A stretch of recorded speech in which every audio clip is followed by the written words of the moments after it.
All right. I think I did this correctly. Let me change my view really quick. Gallery view. Okay. And I'm sitting way too close to this computer screen, and I don't like it. But I'm house sitting this week. We are live, by the way. Welcome into Load the Box. I'm your host, Jordan Hawthorne. I'm joined as always by the marvelous and wonderful Jack Day. A little off my game because Ohio got hit with a blizzard. And like I said, I'm dog sitting / apartment sitting for my brother, so not the usual backdrop. And I got two dogs that are just anxious and rambunctious, just wandering around. You can see one of them in the backdrop right there. That's what I got my brother for Christmas this year, was a nice painting of his, or a nice canvas of his dog. But, yeah, tonight we're going to be doing some mock drafts, but I think before we really start, just mock drafting, there's not much to really do on a mock draft show other than do a mock draft. We haven't really gotten a chance to discuss the Super Bowl. So, Jack, I'm going to pass it off to you to talk about the Super Bowl a little bit while I get this dog to hush up because she's whining a whole bunch. Yeah, I think it was a surprising Super Bowl for most people, and the fact that I think most people thought it was going to be, let alone most people thought it was going to be a Chiefs win, and I think most people thought it was going to be a little bit more of a closer game than it turned out to be. The advice that I forgot to take at the beginning of the playoffs, I think I've brought this up a couple times on the show, but the number one rule in sports betting is you do not bet against Tom Brady. And I went with my instinct on that, leading into the Super Bowl and the Pick'ems league that I was in. Ended up winning that because I was one of the only people to pick the Buccaneers to win. But it was certainly a fun and enjoyable Super Bowl for myself to watch. I know you are a Tom Brady fan yourself as well. So it was enjoyable watching the 43-year-old go out and win his seventh ring. And it's at this point I don't even know what to say about it anymore. It's absolutely insane. It's Today dumb, is what it is. I spent my day daydreaming today about a potential Super Bowl parade coming to downtown Minneapolis someday. Don't know if that's ever going to happen. Obviously, we're not going to be having a boat parade like they did in Tampa Bay. It's probably, this week it's felt like negative 35 degrees up here. So I know Minnesotans are borderline psychotic and they'd be outside in it anyways. I mean, Minnesotans would be outside no matter what the weather is. If they win any sort of championship in the four major sports, I think that's just factual. And to top it off, I know there's a lot of people divided on this, but the Antoine Winfield Jr. straight up peace sign to Tyreek Hill, I think that had to feel good, and people were bashing him right away. Then you go back and get the facts, and you see that, hey, Tyreek backflipped in his face, gave him the peace sign when he put up 200-plus yards in a quarter against him in the regular season. And Antoine Winfield Jr., Tyler Johnson, a couple of University of Minnesota stars, won Super Bowl rings, and we got to watch Tom Brady drunkenly stumble onto land today, and Tom Brady throw the Lombardi Trophy from one boat to another boat. And, of course, it was Gronk that ended up coming down with it. I didn't know this, but Gronk hadn't touched a Lombardi Trophy since, I think it was like, I don't remember what Super Bowl it was, but they brought the Lombardi Trophy to a Red Sox game, and I think it was Edelman, I'm pretty sure, like wound up and threw a pitch to Gronk jokingly, and Gronk put the Lombardi Trophy out and bunted the ball with it, and it left a big dent in it. Hadn't touched it until then, and then the first time that he touches the Lombardi Trophy, he's catching it from one boat to another. I thought that was pretty funny. That was like an epic. I mean, that's a great video of Tom Brady, who he's got 7 of these things. Honestly, at this point, he's just showing off, and him just taking that and just being like, "Are we, are we in the ocean? Yeah. Do I give a single flying F? No." And just yeets the Lombardi Trophy. Like, there are guys in this league that if they touched a Lombardi Trophy, which I think should be legally renamed to the Tom Brady Trophy soon, like as soon as he retires, put him in the Hall of Fame, give him all of name everything after the guy. I mean, honestly, he's that good. But there are guys that would turn into like Golem from Lord of the Rings with that Super Bowl trophy, where they would just hide it and start, my precious, and they wouldn't want to let this thing go. And Tom Brady just throws it off a boat because he does. What is it? I mean, just throw it in the trophy case. I guarantee he's already thinking like, yeah, well, I'd like to win again next year. Like Yeah, I would like to his go back mind to is on back. 8 already. That's how the mind of a guy like Tom Brady works. He is not thinking about. I mean, I don't know if he was thinking at all when he got off that boat. I don't know if you saw the video of him stumbling. It was pretty funny. He had to be kind of helped, and I know some of that is probably has a little bit to do with being out on the boat all day as well. But I'll just top it off or cap it off with that. It's one of those things that I think everyone in Minnesota is dreaming about. That one day, whether that be a Super Bowl or a World Series or, like I said, any of the 4 major sports, I think this state is very hungry for it. I did see a video. I can't remember where I saw it, but it was something along the lines, and it was the craziest thing that I have ever seen. Not only, and we can dive into the mock draft after this, but I wanted to bring this up because I don't know if you know this or not. I kind of did, but I never like put 2 and 2 together. If you go back and look at the areas where Tom Brady has lived, when he was living in San Francisco, that was the years of Bill Walsh, Joe Montana, and Steve Young winning 5 Super Bowls. I think Oakland won 1 or 2, and the A's won a couple. And then he went to Michigan, and that was when the Detroit Red Wings were winning. And he was a backup for the Wolverines when they won a national championship. So when he was on Michigan's campus, he won a national championship, and the Red Wings are winning. Then obviously you have Boston, and I'm almost positive that all 4 of the major, obviously the Patriots won, but I know the Bruins did, the Celtics, and then the Red Sox. So yes, all 4 of them Did they won. do it?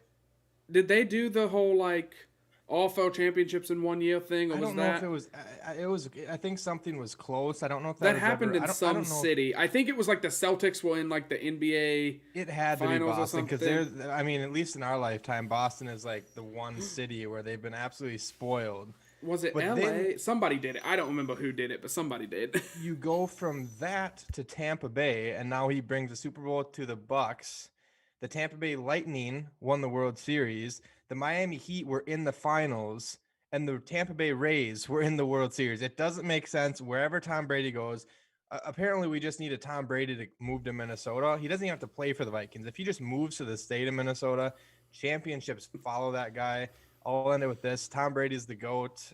Looking forward to 2021, or maybe it's going to be another year with Tom Brady bringing home his 8th Lombardi trophy. Absolutely. And if it's not going to be the Vikings, honestly, I go ahead. Just let him win it. And I will say this, because a lot of people have been like really giving it to Mahomes, about him having a bad game. That is maybe the best quarterback performance I've seen, like, from a loser in a long time. I mean, some of the throws this guy made, he was hitting his guys in the face while he's laying, parallel insane. with the ground. This dude is so talented. They're going to be back. I told my dad Super Bowl night that, it wouldn't surprise me if they come out and they start boat racing people next season. And they kind of just are like, we can play like really well all year long. And then I don't know. We could go into it really deep. We could do big breakdowns of the Super Bowl and the game plans and everything. We're not going to, though, because as my hat says and Jack Hat also says, this is a Viking show, and we got some people in the chat tonight. Let's see. I'm gonna skip around a little bit to get to like more football related stuff. Jeff Hawthorne is in the chat saying he wants Deshaun Watson as a Viking. I'm pretty sure he's being sarcastic because I think he's trying to make fun of me because I want that. And then Amy Lamont, my mother-in-law, saying a quarterback is only as good as his O-line, which we will go ahead and start co-naming the offensive line and like appreciation award, the Tom Day and Amy Lamont offensive line appreciation award. But I'm gonna try and check the chat because I'm off site from where I usually do the show. It's a little difficult for me to manage everything with just the way that we're streaming this. So I'm trying to keep up with the chat, but I have it over on my right on my phone, and there might be a little bit of a lag. But excuse this really good production value as I go ahead and I pull up my Google Chrome so that way you guys can see the Draft Network. Now we've already got it pulled up. We do have trades enabled. And I don't think we're going to get too wet and wild. I don't think we're going to start like just dropping down 55 spots every time we have a chance to. But Jack, before we get started, who do you want at 14 if you had to pick somebody? I wish I had this text still up. I was texting one of my buddies about this, and there's a few scenarios where I'm okay with the Vikings staying at 14. I mean, I'm not going to be mad if the Vikings decide to trade up and potentially get that quarterback of the future, but there's a few guys that I'll stick my neck out for if they fall to 14. And a lot of these guys I don't think have the chance of really falling. But I think you start with the big three quarterbacks. If either of those three are there, you automatically, in my opinion, you pull the trigger on one of them. If Fields does fall, I know Todd McShay had him falling to 15, I think, in his first mock draft, which I don't think that's going to happen. I think this is going to be a 30 for 30 worthy draft for quarterbacks being drafted. I know there's that one where it's like Elway to Marino. It's going to be something like that where there's going to be 4 or 5, potentially 6 quarterbacks. I don't know if 6 might be a little bit too high, but Trey Lance is sitting there. I don't necessarily love the pick of Lance at 14, but if a guy like Jamar Chase or Waddle falls or Pitts is there, I wouldn't be upset if they took any of them. And I know, I mean, I wrote a player profile of Kwity Paye because there's been a lot of people mocking him here, and everyone just bashes on it. It's like the Vikings haven't drafted a defensive end and since for how long? And it's like, we know that, but that doesn't mean that it can't happen this year. And I think Kwity Paye is sticking out in that group. I know Gregory Rousseau is another one that a lot of Vikings fans have kind of stuck their name out for, but if those are the ones, Kwity Paye, the 2 wide receivers, notice I'm not really saying Devonta Smith. That can be an argument for a different day. I have some buddies that if they are listening to this right now, they will throw a comment in the chat if I bring up the name Devonta Smith. I have one buddy in particular that really does not think he's going to be successful. He's a very analytical-minded individual, and he does not think Devonta Smith is going to be successful. But I think if a guy like Jamar Chase falls, you have to take him, pair him back up with Justin Jefferson. And I also believe – yeah, and the last one, Kwity Paye. I think if Kwity Paye is there at 14, the Vikings need help. He can slide down. He can help out in that 3 technique spot. I know he's better off the edge, but he can slide inside on pass rushing downs if you need him to. So there's a few guys that I would stick my neck out for the Vikings going after at 14. But at the same time, if none of those guys are available, I think the 2021 draft is going to be a prototypical Rick Spielman type draft because I think we're going to see Slick Rick moving back quite frequently. Yeah, and that kind of stinks because I don't mind if he starts moving back once we get into the 3rd round, but I would really like to see him use all of these mid-round picks that we have to get back up into the 2nd, and we might even be trading back from 14 so we can get a 2nd-round pick. The Vikings are in an interesting spot where they, the Patriots need a QB badly. And if a team like Las Vegas or a team like Washington, if they want to get up and make sure they get a guy like Trey Lance or maybe even Justin Fields before the Patriots, well, that's going to come with a hefty fee, right? Because we could just let the Patriots have them. What does it matter? We play the Patriots once every 5 years or 4 years. So it's going to take quite a bit, I think, to move up, and I think that quite a bit is going to be we want your 1st and we want your 2nd, and it's just that plain and simple in my opinion. So let's go ahead and start the draft. Jack, I don't think I started sharing my screen with you, did I? Yeah, I do not see it. I have the Facebook thing up. I have the video, but it's a little bit difficult. Yeah. Here, let me share my screen. Screen share. Can you see it? Yeah, sorry, I was mid. No, you are A-okay. Sewell is another one that if he were to fall for some reason to 14, he's another one that I would. Oh, there's no way. I think he's going to the Bengals in real life. Yeah, but we'll see what happens. He'll be a top 5. Before we do anything, Jack, do you want to try and move up into the top 10 with any of these top 10 teams? I think that maybe like Denver might want to trade back. I don't know who else up there is going to want to. I could see a situation where Miami would be willing to trade back as well, but I don't think we'd have to give up a lot to jump 11 spots, and I don't want to give up a lot. I don't think Rick Spielman wants to give up a lot. I think that if they're sticking with Kirk Cousins at the quarterback position, that this team is still stuck in win now mode. If they stick with Kirk Cousins, they're going to attack this draft with some heavy needs. Obviously, need a lot of help on the defensive side of the ball, need a lot of depth, need maybe a couple pieces on that offensive line and a wide receiver 3 at some point in this draft. But I don't like, I mean, like you said, we don't have a second round pick already, and I don't like trying to give up even more. Exactly. Unless some big blockbuster trade happens where there's been rumors of a Kirk Cousins being traded to San Francisco. I'm not super confident in anything that's going to happen. Yeah. So right now, I think I'm just for the sake of these mock drafts, I'm going to say we're sticking with Kirk as the quarterback of the Vikings in 2021. And if we trade in the first round, I don't think it's likely going to be moving up. I think it's going to be moving back. I agree with you. So let's go ahead and start the draft. I'm going to go ahead and prematurely apologize.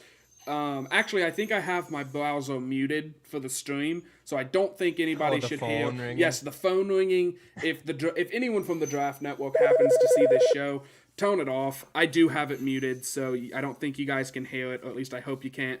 So the Jaguars are offering to move up 11 spots. They're offering a 1 and a 3. Do you want to counter offer, or do you just want to ignore that what's trade? What's the next trade? What are we at? The Saints are offering a 1 and a 2. Now, the Saints are 28th, and it's also the damn Saints. And I'm thinking about declining it just right off the bat. See, I've been accepting these. These are kind of the sweet spot because there's a name that falls in these mock drafts. It's falling to that 28 to 36 range that I really like.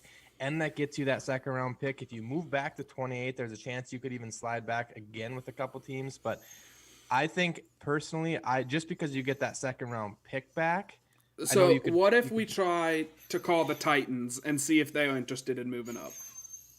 You could do that. See, this is where two different philosophies are going to come into play here, and I'm not going to say we're going to butt heads. No. Doing things differently, and we have different philosophies. So. Let's look at the board and just kind of see who's went so far. So Trevor Lawrence went number 1. Color me shocked. And then Zach Wilson to the Jets, Jamar Chase to the Dolphins. Quiddy Pay at 4. That's pretty surprising. Devonta Smith to the Bengals. That's shocking. Penny Sewell falls all the way to 8. Waddle to the Eagles, Sotan to the Lions, Justin Fields to the Broncos, Caleb Farley to the Cowboys, Kyle Pitts to the Giants, J.C. Hone to the Niners, and Rashawn Slater to the Chargers. It really sucks that he didn't fall because I would actually love to stick and pick and take him. I don't know how much love I have for Darisaw, but oh man, honestly, I'm looking at the board and I want to click on Edge. And I just don't think that there's an edge there that would actually, if we're trying to be realistic here, I don't think there's an edge here that warrants. Not the 14th pick. Exactly. And being realistic, I don't think the Titans would feel a need to move up here because, I mean, Asai, Rousseau, Phillips, and Ojolari, I would say are all very solid.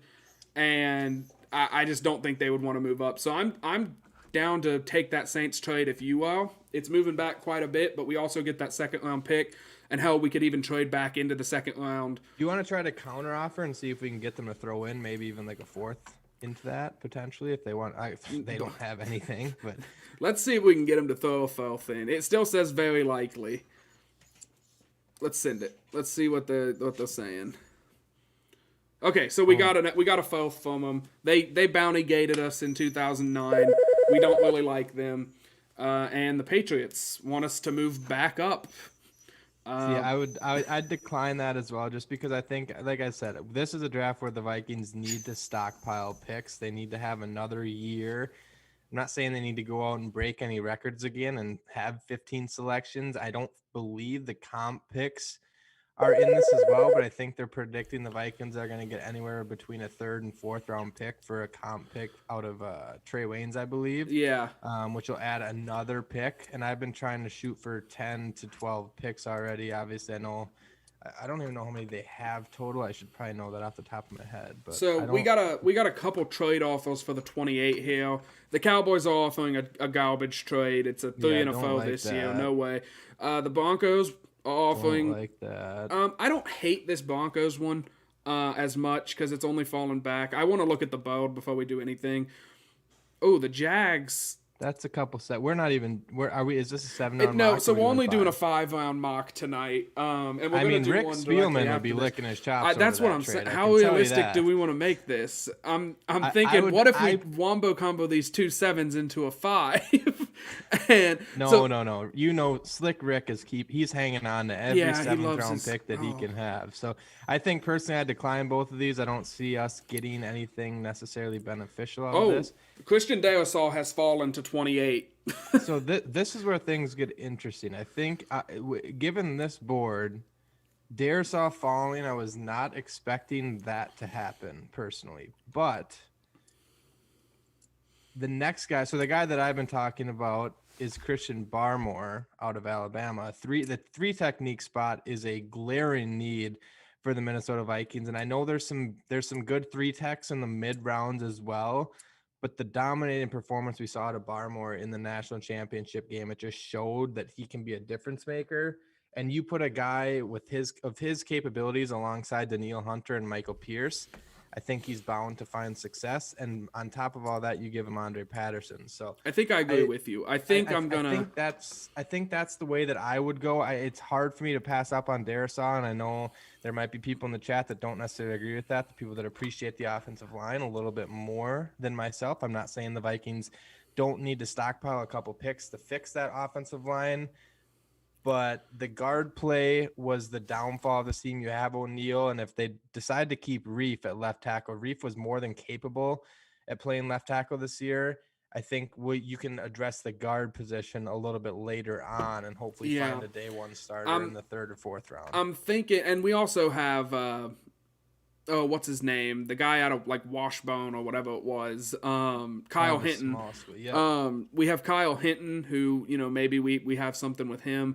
So I think, friendly disclosure, we were having that same conversation about Drew Samia just a year ago. Well, notice how I'm not saying if we stout Drew Samia, if we stout Kyle Hinton, we'll win the Super Bowl. I'm just simply stating that. Oh, I hear you.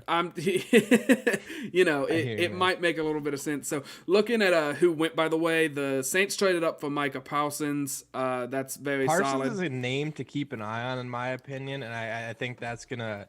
Vikings fans may throw a fit at that, but this run defense was so poor this year. I know you didn't have Anthony Barr. You didn't have Eric Kendricks. You're likely going to lose Eric Wilson to free agency, in my opinion. And Micah Parsons, if he would have played this year, there's a very legitimate chance he's a top 5 pick. He's a very talented linebacker. Falling to 14, the Saints get a steal there. Yeah, I think that's a really good deal. I mean, you pair Parsons with Anthony Barr and Eric Kendricks, that's the best linebacking core in the NFL, in my opinion. Yeah, Najee Harris out of Alabama goes 16th. Before ETN. Yeah, ETN does end up going. Trey Lance ends up with Washington. Minnesota boy Rashad Bateman is an Indianapolis Colt now. And then Asante Samuel Jr. and Greg Rousseau go 25 to the Jags and then 27 to the Ravens, respected. I think I agree with you. I think Christian Baumel's the pick here. Azeez Ojulari is a name that I want to love, but I just kind of like. And I think maybe... That's how I feel about a lot of the edges in the staff class when you get down this board. I really like a guy who, if he's still on the board later... I might be pausing the draft around like Los Angeles, the Chargers pick 45 to just kind of interpret where we're at, assess. That was the word I was looking for. But I think Christian Baumel's a really good pick here. Like you said, it immediately turns that defensive line into more of a force to be reckoned with, and if we want to see the defensive backs that we drafted last year have success, we're gonna have to not make them cover for 7 seconds at a time. So I think Christian Baumel's a really good pick here. You want me to go ahead and submit it? Yep, that works for me. All right, the Vikings go Christian Baumel. Darisaw ends up a Paco. You see what you did, Jack? Do you see what you did? And now we start watching stuff go. Mac Jones just went to the Falcons. Jack, I want to take this trade. Go for it. A 3 and a 6 for a 2. We're gonna accept that. Immediately move up. We have 2 second-round picks. We do, now, so. And one of them is very late, so it's almost a third-round pick. But there's a couple guys that we could go with here. I really wasn't expecting to get that trade. Wyatt Davis has a leg injury, but I mean, I have been marking Wyatt Davis to the Vikings at 14 for a while. and then he hurt that knee, so he's obviously dropping. But he's available if you want to address that. I'm gonna be honest with you. I don't think Trayvon Moig. I'm not positive on pronunciations of everybody's names, and I apologize for that. But I don't think the safety out of TCU is even the best safety in this class. I am sold on Paris Feld. I do like him. I think he has some of the most upside, one of the higher ceilings in this draft class. But giving the Vikings, and we just picked a defensive lineman, I know it was in the back end of the first round, and the Vikings don't have a tendency of doing that either. But the Vikings haven't really, I know they took Harrison Smith, but other than that, they really have not had a tendency of taking safeties early on. They've been able to address that. Anthony Harris was an undrafted guy. They have Miles Dorn that people are forgetting about that I think has a legitimate chance at seeing some playing time in 2021 if he can stay healthy. Yeah. I think the safety position is one where you can address it later on. Andre Sisco is a name that I also like out Absolutely. of Syracuse. And then there's a guy that I've been mocking even later out of Texas.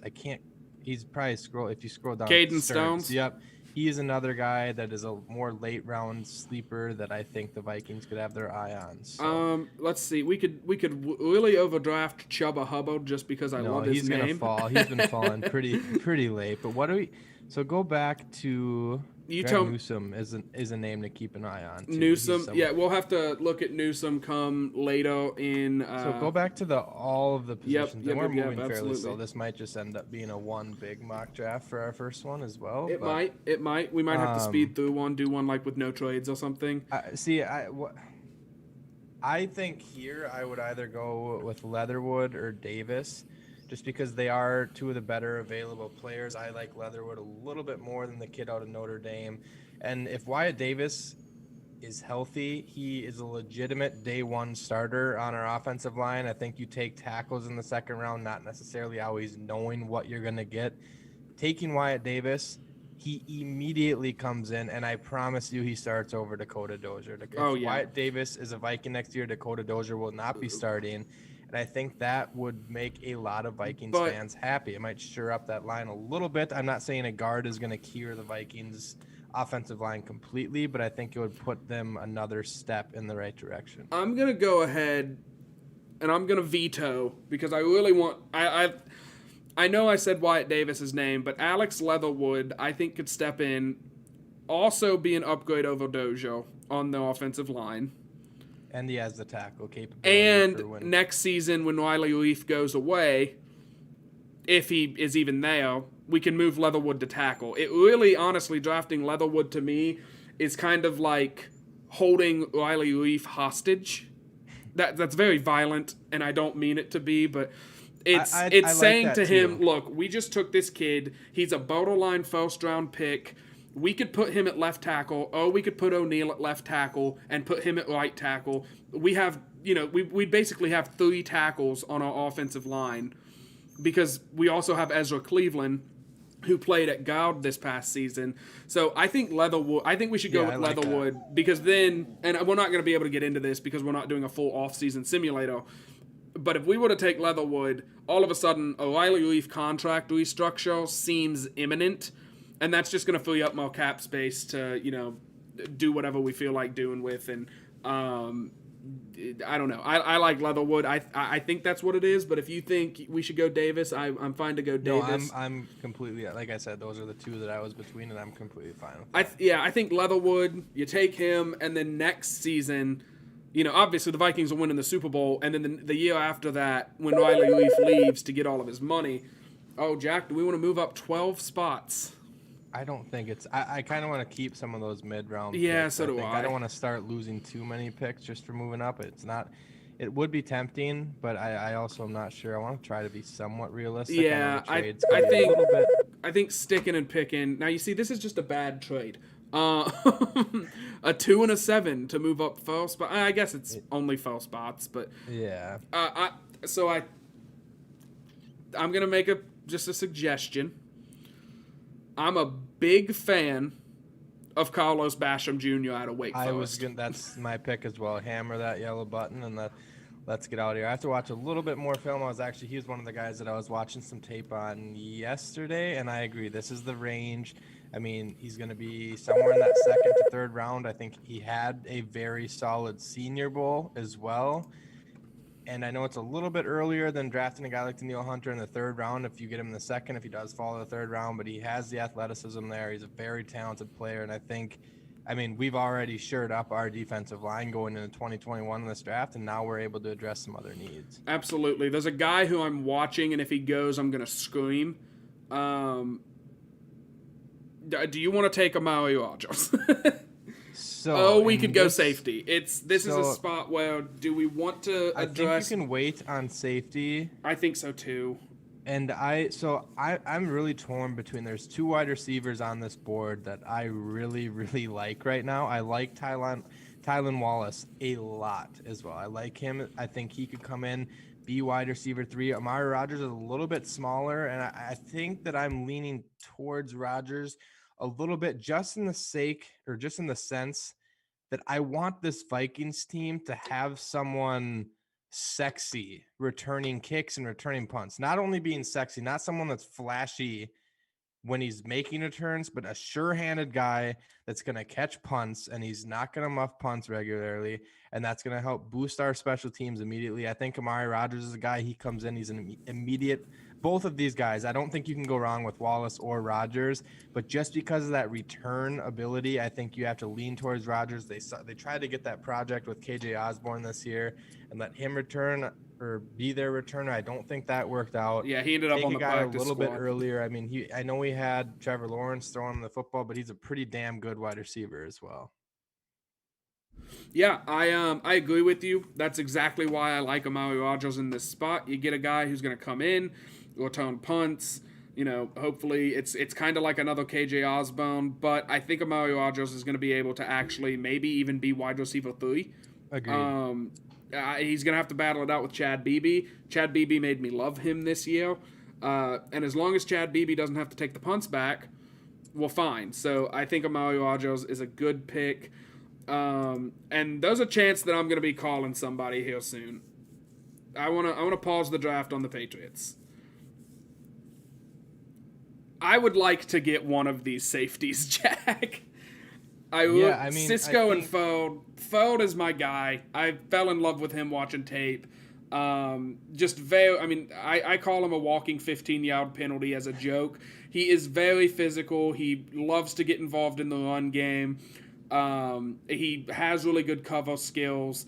He's a little undersized, which I think is an issue, but I'm still just in love with the guy. And I would like to try and trade up, but I'm going to let you be like my wife and kind of set my budget here and make sure I don't spend too much of our draft picks, all right? So. Yeah, and I think, Cisco, it's funny that we have two guys right on the board here that we've both kind of started to go towards, and mine is Cisco. I think, if I'm remembering correctly, he was injured for this season, and he was projected to be a higher pick than where he's fallen to in this draft so far.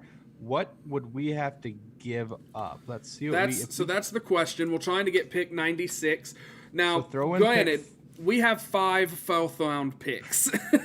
Yeah, I would be completely throw in one of those and see what they say or see what the offer. I mean, obviously they're probably not going to move back without another. Let's see if a phone a 5 would get it done. A phone a 7 would not, and a phone a 6 would probably get it done. Hang on, I still have the 7 on though. All right, let's Slickwick likes its 7s. Jeff Hawthorne is in the chat, by the way, saying give up a second-round pick for Kiko.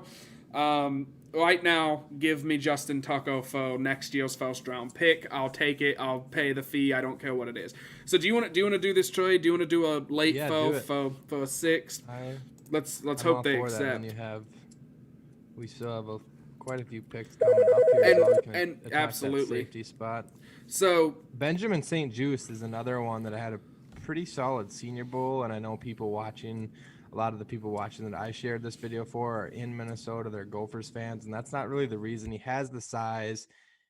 And let's be honest, I'm not going to be shocked if the Vikings stay at 14 and take one of the top 3 corners if one of them fall as well. I think that's a position that this team still needs. I know we're seeing Dantzler and Gladney come on the scene. We haven't seen a full season where Mike Hughes is able to stay healthy yet. So I think that cornerback position is an interesting one to keep an eye on. And if they don't address, I think Patrick Peterson and AJ Bouye just got released today. I'd prefer to target that area or that need in free agency. I think Patrick Peterson could be really good. And you know what? Honestly, if Amari Rogers muffs a kick, and throw Pat Peterson back there and literally just tell him to fair catch it. I'd rather, let's not risk toning the ball over. I'd rather start at, midfield or worse because Patrick Peterson caught it than have a rookie back there dropping balls. And Patrick Peterson, I think, could still do it, especially since, he's not going to be the number one corner on the team. So this is a case where I gave you my Paris Ford breakdown. I think you gave the Cisco breakdown. It really doesn't matter which one we take because this is a mock draft. But just know the reason we have taken a safety at 96. Are we taking a safety? Okay. I'm cool with that. I just wanted to make sure. I was like, I'm really talking about the safety thing, and I'm not talking to the co-GM here. I'm fine to take Cisco. I don't really care. The reason we're taking this is because Anthony Harris is another guy. I need to watch both of these guys on film again. I think I'm speaking for both Jordan and myself. We're going to dive into a lot more film here in the upcoming months, and we'll be breaking down individual positional groups in the draft. And normally we do that before we get into the mock drafts, but I think we're both just a little bit too excited. We were excited to get back into doing a show, and coming out with the mock draft right away seemed like the absolute most fun thing to do tonight. So yeah, I think go with Andre Cisco. He's a guy that I've just kind of started to like. Yeah, definitely. He's put up some solid film. I know he didn't. I think he led. I don't remember if it was. Don't quote me on this, but he led something in interceptions 2 years ago. I don't know if it was the ACC or if it was the all of college football. Let me take a second to kind of scroll down. Let's see. We took Basham. When did what's his name go? Mac Jones went at 36. Wyatt Davis ended up going to the Niners. Jabril Cox is another name that I've been mocking rather frequently. He went to NDSU and transferred to LSU, and I think pairing him with Anthony Barr, he went to, I think, in the 70s. I think I saw him, right there to the Giants. There he is. He's a guy that, he was very, very good at NDSU. Being able to transfer from NDSU to the reigning NCAA champion, because that's when he went, obviously. He played this year at LSU. Very talented, and I think he would fit in well right alongside Kendricks and Barr. And falling to 75 in the third round, I think that's another name for Vikings fans to keep an eye on. Yeah, absolutely. And just so that way everybody knows, I'm going to go ahead and scroll down. If you're a Vikings fan watching this, because of Jack, the Saints have gotten Micah Parsons. And then you can click on the My Picks thing too, and that'll just show all of what we do. Oh, yeah. No, I was literally just talking about the Saints because the Saints took Paris Foe 2 picks after us. Of course they did. They take this safety that just kills people, and I guarantee he's going to break Justin Jefferson's leg in a playoff game. You watch it. You watch it happen. I'm calling it right now. But I did pause the draft just to kind of talk about some of the bigger names. Sean Wade out of Ohio State went to the Panthers. I think the Panthers the Panthers took Trask as well at 72. I'm trying to Amon-Ra St. Brown out of USC went to the Falcons. I'm just trying to name some of the bigger names here. We'll go ahead and resume the draft and start seeing where people are going. See if any big names pop up. St. Juste just went to the Rams. The Rams are going to be interesting this year. They are. Oh, Trey Sermon out of Ohio State just went to the Falcons. The Falcons look pretty good. I like the draft so far.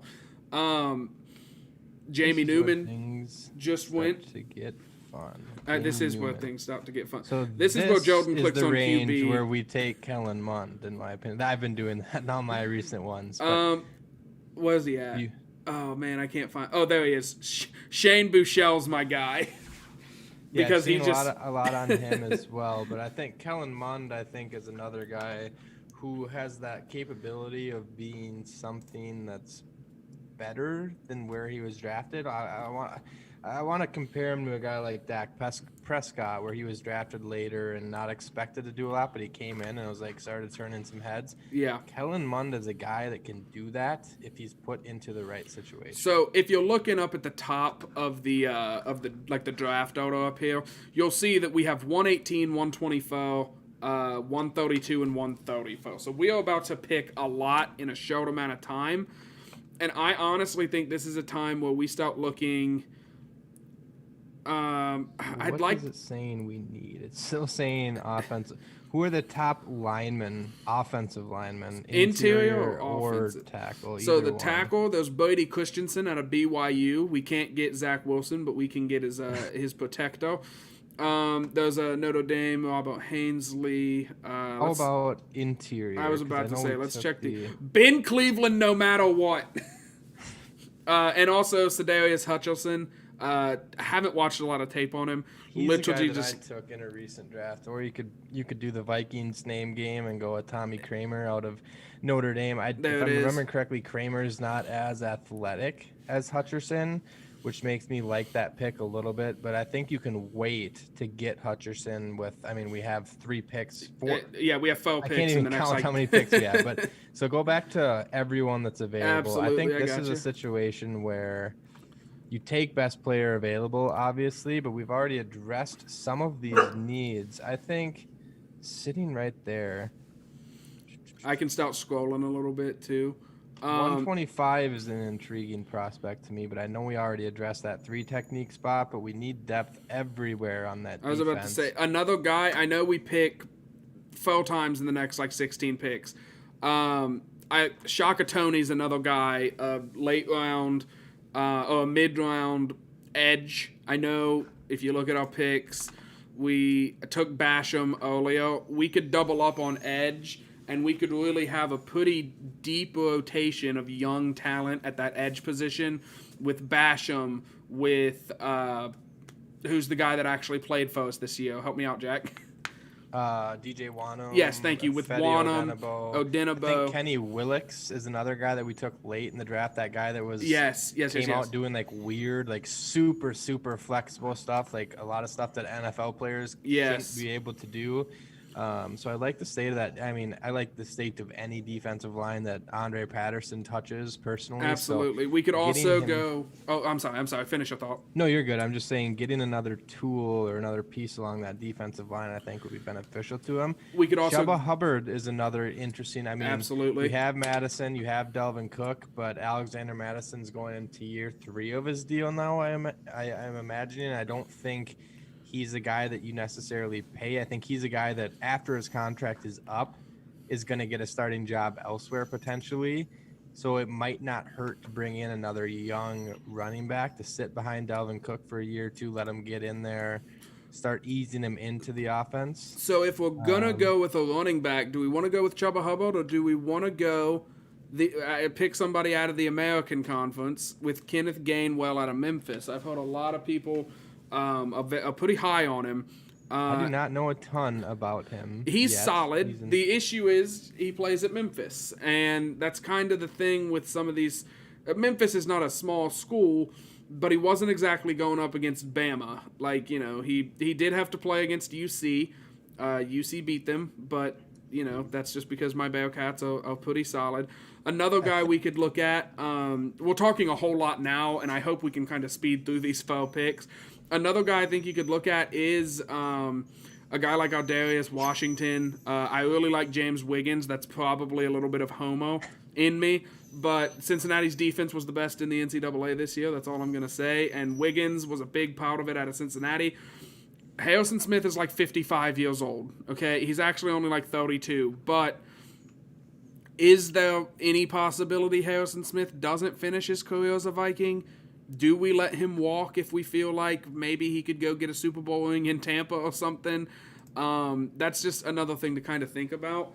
I think in this spot, we wait on Hubbard. I'm going to kind of play the system because I think if a running back goes, it will be Kenneth Gainwell out of Memphis.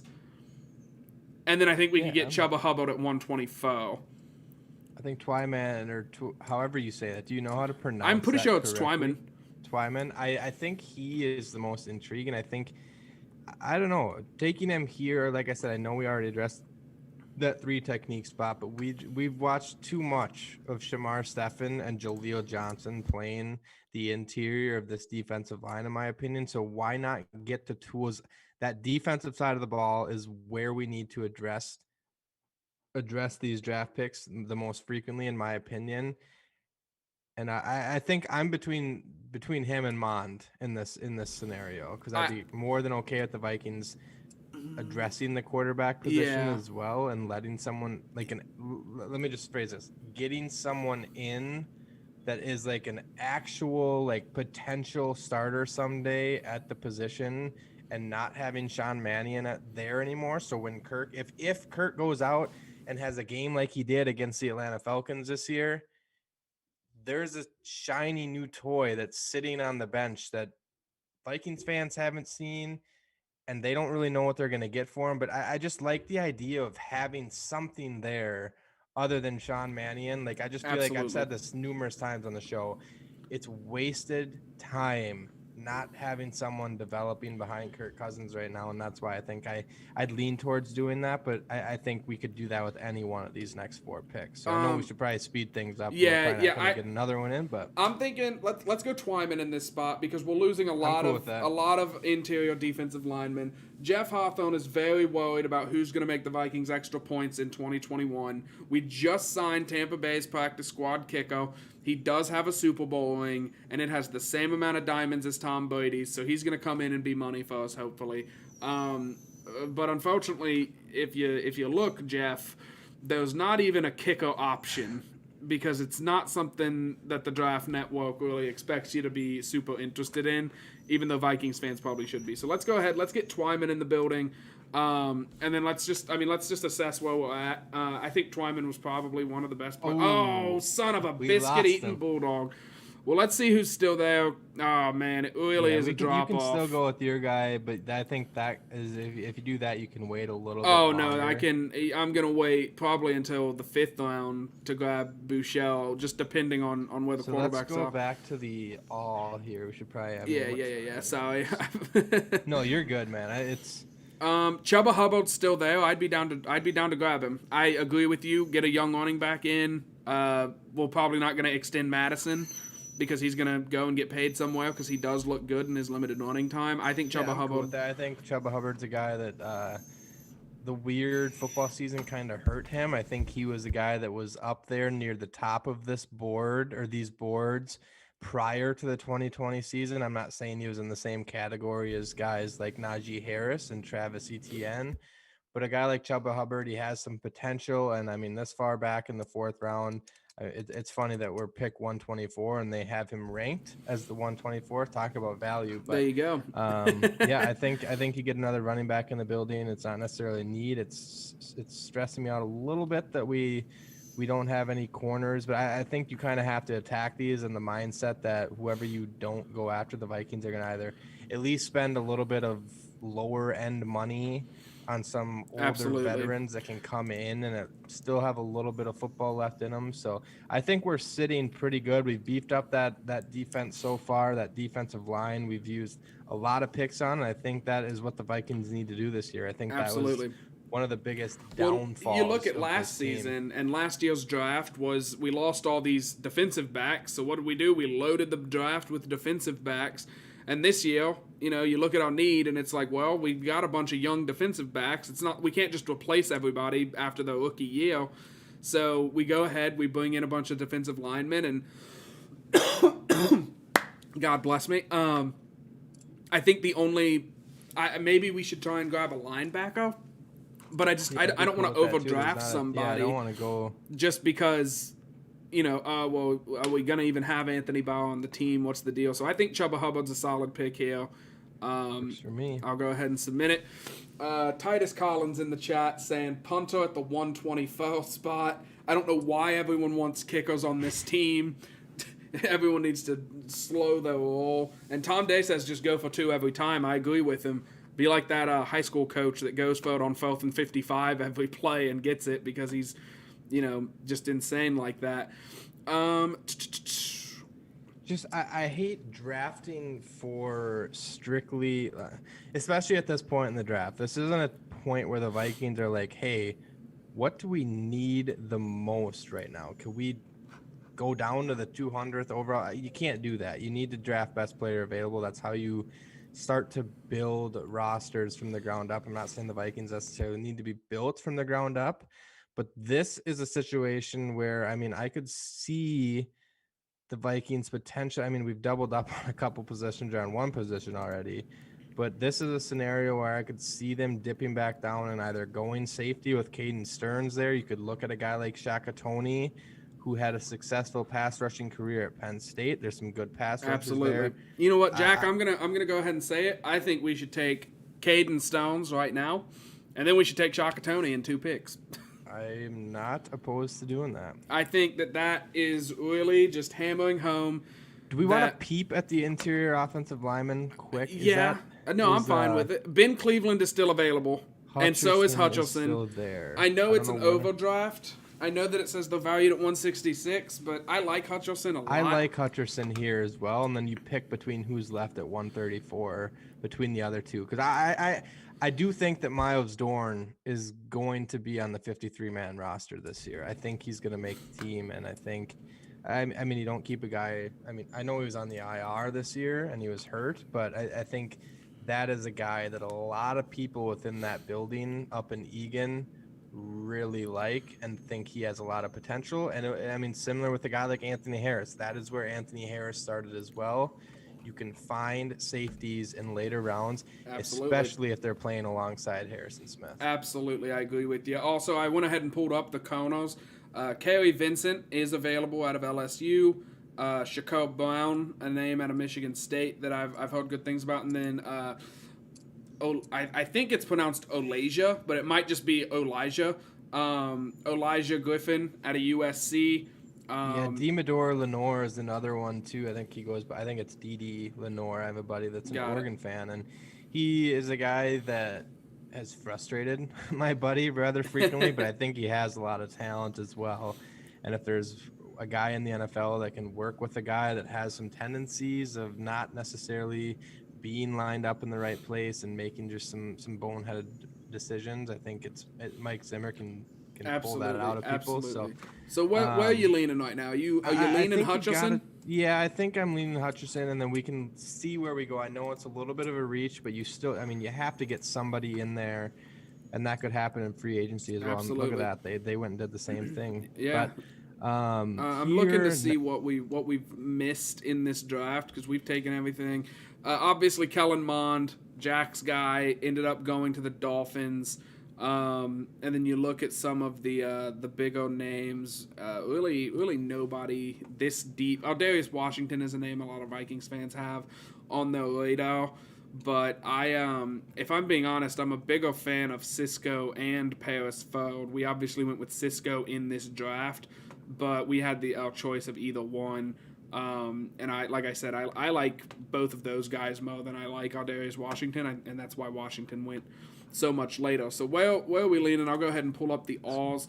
This is, let's see, can I move this? Is it going to give me I don't think it's going to give me the chance to move I don't know a ton about Kerry Vincent Jr. out of LSU, but the cornerback the cornerback position is definitely still a need. Like I said, I would like the Vikings to potentially try and buy low on a guy like Patrick Peterson or a guy like AJ Bouye. I don't know if they're going to have the finance to do that and go after a guy like that. It'll be interesting to see what their market is. I would be down to take a chance on an LSU Kono. They're usually it's pretty DBU solid. is what they call themselves down there. So why not draft a corner out of the quote unquote the best university for developing cornerbacks? I'm down to take a swing on him while we wait for our next pick. Oh, the Chiefs want to move up, Jack. They want us.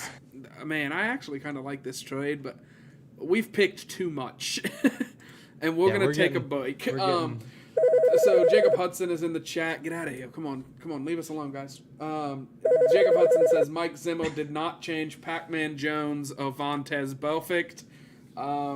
He didn't, but he did make them play very good football. Yeah, they played good. I don't know.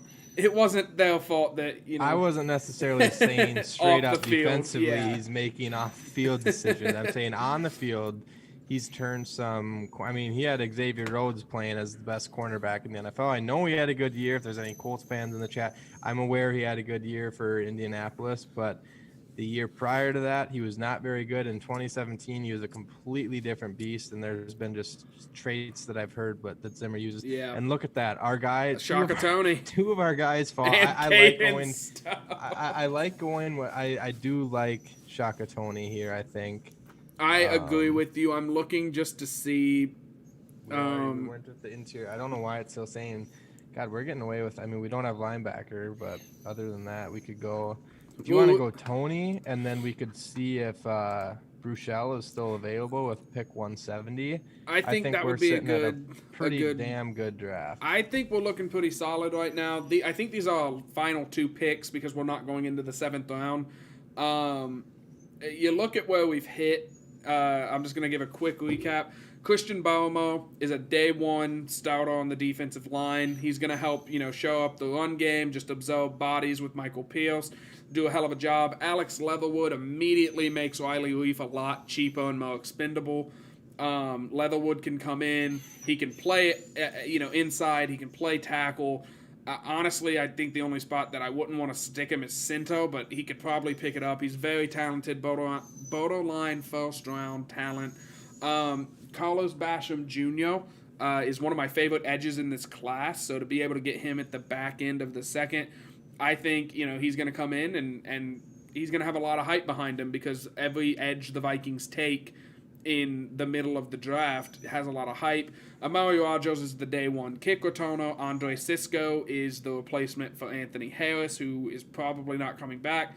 Jalen Twyman, a rotational interior defensive lineman, who's going to replace a guy like Jaleel Johnson or Shamal Stephen, guys that don't play every down but can still get on the field and maybe make a play or two. Chuba Hubbard is, just there because why not? He's a solid running back. You might as well have a solid running back. Hutchinson comes in. He has a chance to maybe stout on the offensive line. The offensive line could very well have Leatherwood at left tackle and Hutchinson at left guard. And then the rest of the offensive line remains the same. And then Kerry Vincent Jr. taking a shot at a guy out of DBU. Maybe he comes in and he actually tries to tackle, and that immediately makes him better than Chris Jones. So the question is, Jack, do you want to have a safety competition, or do you want to bet that Harrison Smith is not going to play 2 or 3 years from now? I'm going to bet that Harrison Smith is going to be here for a while. I think he is a prime candidate for some sort of restructure this offseason. I think you go with Shaka Tony here, give Andre Patterson. I mean, quite frankly, I think the defensive line was the worst unit, and that's saying something. The worst unit on this football team last year. And I think you have to stockpile picks on that front. I should say front 7, but you get Anthony Barr, you get Eric Kendricks back as well, and hopefully they can stay healthy. Absolutely. But yeah, I think I agree with you. Here. You get Shaka Tony in the building. You've given this defense 2 new pass rushers. The Vikings were led in sacks this past season by what's his name? Oh my God, it's not football season anymore, so I don't have this on the brain. Yannick Ngakoue. Oh, Yannick Ngakoue. Yes. Shi Smith is a wide receiver that I've read a few things about. I'm sure Darden is still here as well. He's going to be down North Texas right there, wide receiver out of North Texas. He's the guy that I brought up when we were talking with Jordan Reed. But we already took Amari Rogers, and that would be kind of a similar role. I think here you go and you attack that quarterback. You get Shane Bruchel. I'm not opposed to Costello either. I'm not either. I think I'd prefer Bushell. I wanted Mond, but they had to steal him from us. And you even said you were like, let's get Mond. And I was like, now hang on. We've got like 8 picks coming up. We can get Mond. And I really screwed the pooch on that one. We're going to go ahead. We're going to take Bushell. It is an overdraft as hell, but it's not a quarterback. You can never overdraft on quarterbacks. Well, I legitimately think no matter what mock drafts are saying, I think you're going to have so let's see. You're gonna have the top four go in the first round for sure. I think Mac Jones could slide into the back end of the first round, and I think because of all those guys going in the first, there's a good chance Kyle Trask ends up going somewhere in the second round as well. I mean, there's gonna be so many QBs. And just looking at last year, a guy like Jalen Hurts that was getting projected to fall Absolutely. to the third or fourth round. Teams are going to be more aggressive. There's a lot. I mean, this could potentially be one of the craziest, not only craziest drafts, but craziest off seasons just surrounding that quarterback position. But Absolutely. overall, I think we had a very solid draft. There's not a whole lot that I'd like to change on it. If the Vikings went into the draft in April and this was what they put on paper after the draft, I'd be very, very pleased with it. I think they shored up a few spots early that they desperately needed help on, and they took a lot of guys later on. There's not a lot of guys on this list, in my opinion, that aren't going to be on that 53-man roster, which is what you want to do. You want to draft this team. You get 15 rookies in the door last year. You get however many picks plus the 6th and 7th round picks. I was about to say I think we would finish this draft if we didn't trade any more. We would finish with 13 picks.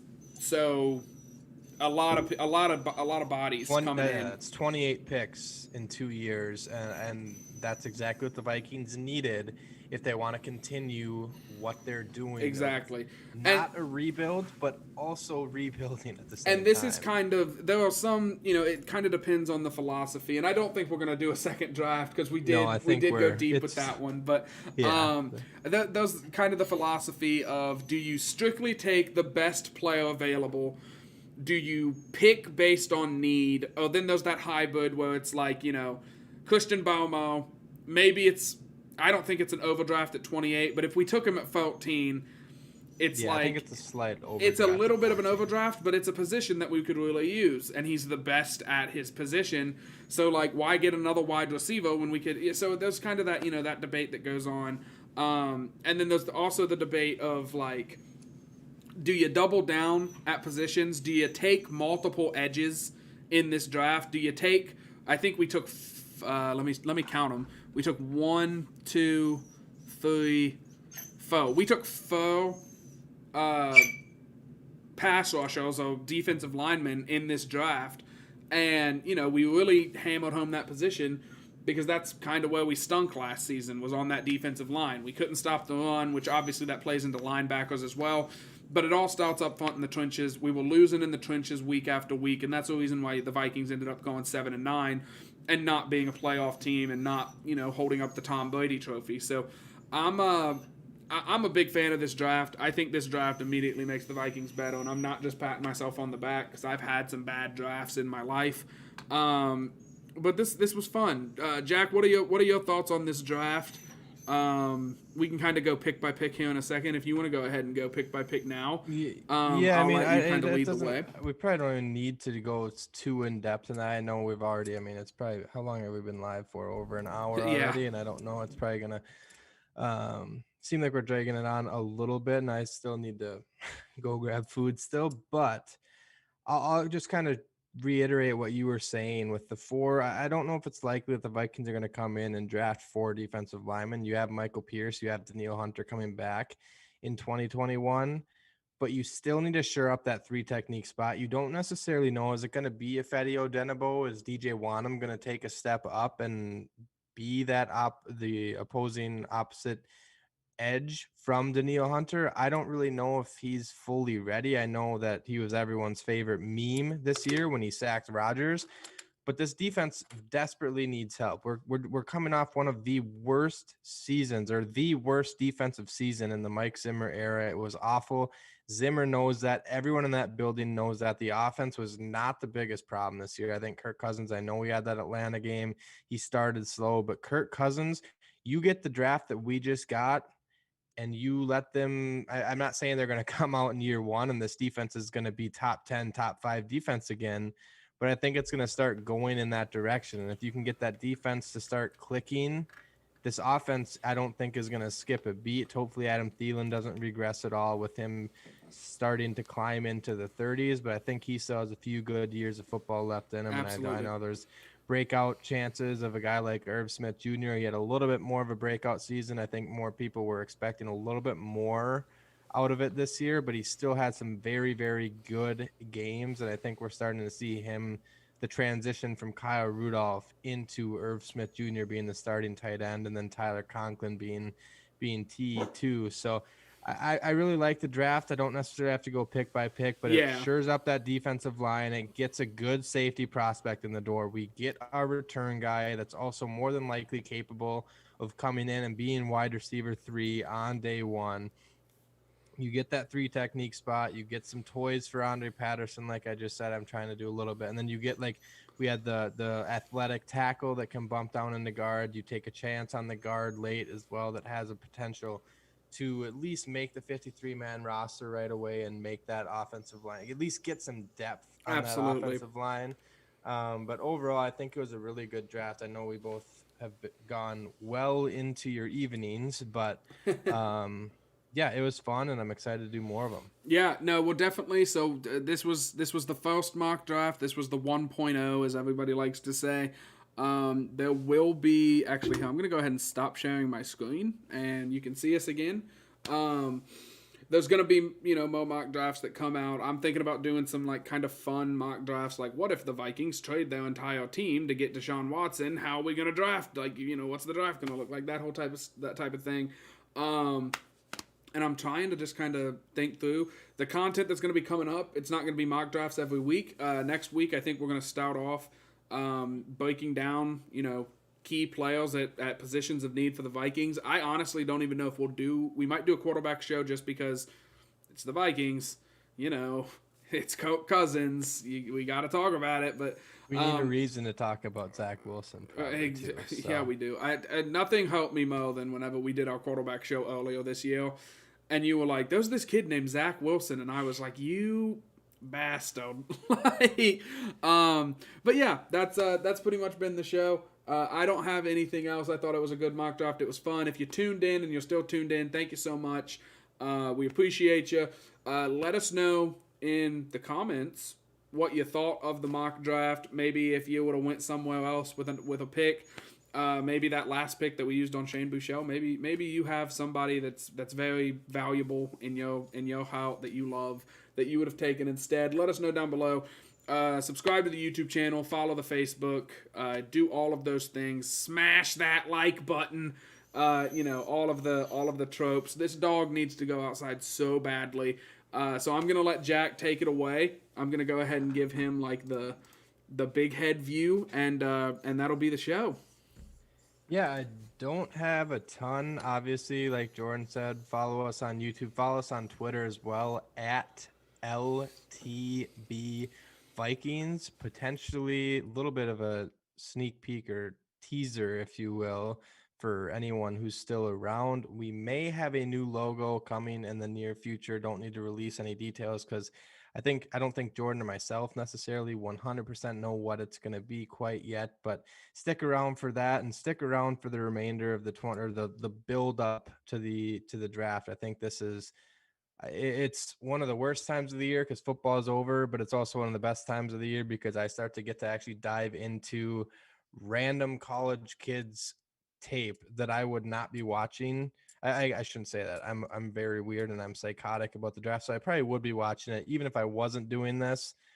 But stick around, follow us on Twitter, like I said, because we will be tweeting out updates for what will be to come in the upcoming weeks. Like Jordan said, we'll be doing some specific position specific shows where we just kind of dive into 3 or 4 players each, touch on them, talk about them for a while, and then we'll try to get some ideas from the fans or followers as well to see if there's any direction or players that they think we missed. But I feel like I am lingering on here a little bit.